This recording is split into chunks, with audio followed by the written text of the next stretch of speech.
చింతించుట మానమని Bible ఎంత చక్కగా చెప్పింది. నేను మీ గురించి చింతిస్తున్నాను, మీ చింత యావత్తు ఆయన మీద వేయండి. మీకు తెలుసా, ఈరోజు నేను ఈ వాక్యాన్ని నెరవేర్చుకుంటున్నాను. ఈరోజే మా అమ్మగారికి హార్ట్ స్ట్రోక్ వచ్చింది మధ్యాహ్నం. తీరా హాస్పిటల్కి హడావిడిగా తీసుకెళ్లారు. నేనేమో సభ కోసం ఇక్కడికి వచ్చాను, బాధ్యత అప్పగించాను, వెళ్ళండి నేను ప్రార్థన చేస్తుంటానని. తీరా హాస్పిటల్కి వెళ్తే 6 బ్లాక్స్ ఉన్నాయని చెప్పారు. ఒకటి కాదంట, అరగంట కూడా బ్రతకదు అని చెప్పాడు డాక్టర్. ఆ చోటు నుంచి ఇంకో చోటికి 1.5 గంటల ప్రయాణం. ఆ స్టంట్ వేయాల్సినటువంటి హాస్పిటల్కి 1.5 గంటల ప్రయాణం. డాక్టర్ చెప్పాడు అరగంట కూడా బ్రతకదు ఈవిడ, మధ్యాహ్నం స్ట్రోక్ వచ్చింది. డాక్టర్ ఏమో అందుబాటులో లేక ఆలస్యంగా వచ్చి చెక్ చేశాడు.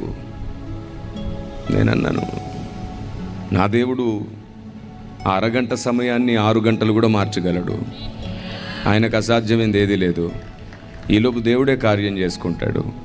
కాదు అని ఒకవేళ దేవుడు తీసుకెళ్తే నేను ఆయన ఆజ్ఞకు, ఆయన నిర్ణయానికి ఎప్పుడూ ఎదురు తిరగను, తల వంచుతాను. దుఃఖమైతే ఒకటి ఉంటుంది, ఏమిటంటే చిన్నతనం నుంచి నాకు తల్లిదండ్రుల ప్రేమ దూరమే. 13 సంవత్సరాల వయసులో నేను సేవకు వచ్చేసాను. 8 సంవత్సరాల వయసు వరకు నాకు అమ్మ నాన్న ప్రేమ లేదు. ఎందుకంటే నా తల్లిదండ్రులు ఇద్దరు నక్సలైట్స్గా మారిపోయారు. मेरा आप सभी लोगों से सवाल है, सच सच बताइएगा कि लास्ट मंथ आप लोगों ने कितना ब्रोकरेज दिया है। बहुत सारे तो ऐसे लोग भी होंगे जो कैलकुलेट भी नहीं करते। आप डेली 40 से 50। ఎందుకంటే నా తల్లిదండ్రులు ఇద్దరు నక్సలైట్స్గా మారిపోయారు. మా నాన్నగారు ఒకప్పుడు స్కూల్ హెడ్ మాస్టర్, మా తాతగారు స్కూల్ హెడ్ మాస్టర్, మా బాబాయ్ గారు పోలీస్. వెల్ ఎడ్యుకేటెడ్ ఫ్యామిలీ, ఏమీ తక్కువ లేదు. పని వాళ్ళని ఇంట్లో బయట అన్ని చోట్ల పొలాల్లో పని వాళ్ళని పెట్టుకొని ఉన్న కుటుంబాలు. అడిగేసి అడిగి తీస్తే పని వాళ్ళు, సమృద్ధి అయిన ఆస్తిపరులు. కానీ మా నాన్నగారు కమ్యూనిస్ట్ పార్టీ సిద్ధాంతాలను వెంబడించేవాడు. దేవుడు ఉన్నాడని నమ్మేవాడు కాదు. మనుషులకు సహాయపడడం కంటే మించిన జీవితం లేదనుకునేవాడు. దాదాపుగా 18 గ్రామాలు మా తాతగారు మా నాన్నగారు కలిసి దత్తత తీసుకొని పోషించారు. 18 గ్రామాల్లో చదువు చెప్పించారు, వాటర్ ట్యాంక్స్ కట్టించారు, రోడ్లు వేయించారు, సారా కాస్తుంటే ఉద్యమాలు చేసి ఆపారు, ప్రజల క్షేమాభివృద్ధి కోసం ప్రయాసపడ్డారు. కానీ రాజకీయ నాయకుల మధ్యలో ఉన్నటువంటి కుట్రలను బట్టి, ఈయన మీదకి వేసిన నిందలను బట్టి ఈయన ఉన్నట్టుండి మనస్తాపానికి గురైపోయి నక్సలేట్గా మారిపోయాడు. ఆయన నక్సలేట్గా మారిన 2 సంవత్సరాల్లో, 1.5-2 సంవత్సరాల్లో మా అమ్మగారు కూడా నక్సలేట్ అయిపోయారు. మమ్మల్ని బంధువుల దగ్గర విడిచిపెట్టేశారు. మా కోసం కొంత ఆస్తిని బంధువులకు ఇచ్చారు, కానీ దానికోసమే బంధువులు మమ్మల్ని హింసించడం ప్రారంభించారు. వాళ్ళ దగ్గర నుంచి మమ్మల్ని తరిమేయాలనుకున్నారు. ఏ రోజంటే ఆ రోజు మా నాన్నగారు చనిపోయారు. ఆయన చేతుల్లో ఉన్న గన్ ద్వారా ఆయనకే హాని జరిగింది. జారిపోతున్న దాన్ని పట్టుకోబోయి బొటనవేలు దాని మీద స్ట్రిగర్ మీద పడగానే అది ఆయన గన్ ఆయనకే ఫైర్ అయింది. ఆయన చనిపోయాడని తెలియగానే వీళ్ళు విచ్చలవిడిగా ప్రవర్తించారు. ఎంత విచ్చలవిడిగా ప్రవర్తించేవారంటే కొన్నిసార్లు మిరపకెత్తుంచి కళ్ళలో పెట్టేసేవారు, కొన్నిసార్లు ఒంటిపైన చురుకులు పెట్టేవారు, కొన్నిసార్లు జెండుబాం కళ్ళలో పెట్టేసేవారు, భయంకరంగా జుట్టు పీకి ఇబ్బంది పెట్టేవారు, కడుపులో గుద్దేవారు, ఏదైనా పని చేయకపోతే ఇబ్బంది పెట్టేవారు. అంత ఆస్తి కలిగిన కుటుంబం, ఎందరో పని వాళ్ళు కలిగిన కుటుంబం. కానీ డబ్బు కోసం ప్రేమను కూడా ఈ లోకం మర్చిపోతుంది. ఆస్తుల కోసం సొంత అన్నదమ్ములనే చంపుకున్న దౌర్భాగ్య మానవ జాతి మనది. గొప్ప ప్రేమలను డబ్బు మరిపిస్తుందా? ఎంత సిగ్గుచేటిది. ప్రేమ కలిగి ఉంటే డబ్బే మన ముందొచ్చి దాసోహం అవుతుంది. ప్రేమ అంత బలమైనదంట. అది క్రీస్తు ప్రేమలో మనం అనుభవిస్తూనే ఉన్నాం. ఆయన నమ్ముకొని ఈరోజు వరకు సిగ్గుపడ్డవాడు ఒక్కడు లేడంట. అడుక్కునేవాడు కూడా ఇచ్చే స్థాయికి ఎదిగాడు ఆయన నమ్ముకున్న తర్వాత. ఎందుకంటే ఆయన జ్ఞానం ఇచ్చేవాడు, తెలివినిచ్చేవాడు, ఎదగడం నేర్పేవాడు, పోరాడడం నేర్పేవాడు. సమస్యలను చూసి పిరికి వాళ్ళమై సమస్యలు తొలగించు ప్రభువా అని ప్రార్థించే పిరికి ప్రార్థన నేర్పినవాడు కాదు. ఎందుకంటే పిరికి ఆత్మను పొందలేదంట, మనం దత్తపుత్రాత్మను పొందామంట. పసితనం నుంచే విరిగి నలగడం నాకు అలవాటు చేశాడు దేవుడు. దేవుడు అంటే ఏంటో తెలియని కాలంలోనే విపరీతమైన వేదన మా జీవితంలో ఉండింది. సరిగ్గా 8 సంవత్సరాల వయసులో మా అమ్మగారు మా కోసం లొంగిపోయి, 2 పిల్లలు ఉన్నారు నాకు, 2 పిల్లల కోసం బ్రతకాలని ఆయన మాటిచ్చాడు. వెళ్ళేటప్పుడు ఆయన నాకు మాట తీసుకొని వెళ్ళిపోయాడు. నా పిల్లలు జాగ్రత్త, నువ్వు పిల్లల దగ్గరికి వెళ్ళిపో అంటూ చనిపోయాడంట.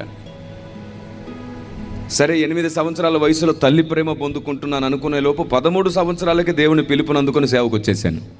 లోకంలో కలిసిపోయే సమయంలో దేవునిలో కలిసిపోయాను నేను. ఆ రోజు నుంచి ఎన్నో విషయాలు నేర్చుకోవడం, మార్చుకోవడం, పరిశోధన చేయడం. ఎంతైనా బలహీనమైన మనుషులం కదా. ఈ లోకం తన ప్రాసెస్లో మనల్ని ఎప్పుడు కలుపుకుంటుంది, కానీ ప్రోగ్రెస్ అది పాతాళం వైపు నడిపించేది అవ్వకూడదు. తిరిగి మనల్ని కన్న తండ్రి చేతిని పట్టుకునేటట్లు ఉండాలి. అదే జరగాలంటే మనకు మార్గం ఏంటో తెలియాలి. ఆ పసితనంలో పరిశుద్ధాత్మ దేవుడు నన్ను నడిపించాడు. కాబట్టి ఆ తర్వాత సేవలో ఉన్న నేను తర్వాత అమ్మ ప్రేమ పొందడం కుదరలేదు. నిర్విరామమైన పోరాటం, ప్రయాస, 612 గ్రంథాల మీద పరిశోధన, 760 గ్రామాలకు పైగా స్వయంగా సువార్త దండయాత్ర. అంత మాత్రమే కాదు, 16 గ్రంథాలను నేను సొంతగా రచించే కృప, ఎన్నో మినిస్ట్రీస్ని, ఎన్నో డినామినేషన్లను, ఎందరో సేవకులను అర్థం చేసుకునే అంత సహనం, ఓపిక, విరిగి నలిగిపోతూ ఉండడం, గాయపడుతూ లేస్తూ ఉండడం. 20 సంవత్సరాలు గడిచిపోయింది నా సేవా జీవిత పోరాటంలో. సరిగ్గా ఒక 4-5 సంవత్సరాల క్రితం అమ్మ, తమ్ముడు వీళ్ళందరూ నాతో పూర్తి సేవలో నిమగ్నం అయిపోతున్నారు. ఇంకా అమ్మ ప్రేమ దొరుకుతుందిలే అనుకున్నాను. ఉన్నట్టుండి ఈరోజు అది దూరం అయ్యేంత పరిస్థితి వచ్చింది. బంధువులు వాళ్ళు వీళ్ళు అడుగుతున్నారు, అయ్యా నువ్వు దగ్గరుంటే బాగుంటుంది, నేను దేవుని పనిలో ఉంటే బాగుంటుంది, నా దేవుడు అక్కడ ఆవిడ దగ్గరుంటే బాగుంటుంది, నేను ఆయన పని చేస్తాను, ఆయన నా పని చేస్తాడు. Praise the lord. క్షణమాత్రం కూడా ఎప్పుడు నేను ఆలోచించలేదు. ప్రార్థన చేసాం. అంబులెన్స్లో ఆవిడ వెళ్తుండగానే ప్రార్థన చేస్తూనే ఉన్నాం. దాదాపుగా 7 సార్లు పైనే ఫోన్ చేసి ప్రార్థిస్తూనే ఉన్నాను.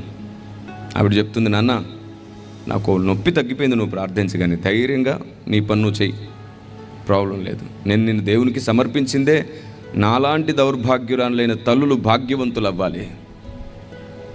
ఎంతో రక్షణ మిగిలిపోయింది, ప్రజలకు అందించాలి, నువ్వు వెళ్ళిపో. తీరా తెలిస్తే డాక్టర్ అన్నారు 6 స్టంట్స్ వేయాలండి, 6 బ్లాకేజెస్ ఉన్నాయి. చాలా ఆలస్యం అయిపోయింది ఈవిడ. ఇది ఈరోజు కొత్తగా వచ్చిన ప్రాబ్లం కాదు, సంవత్సరం నుంచి ప్రాబ్లం ఉన్నట్టుంది.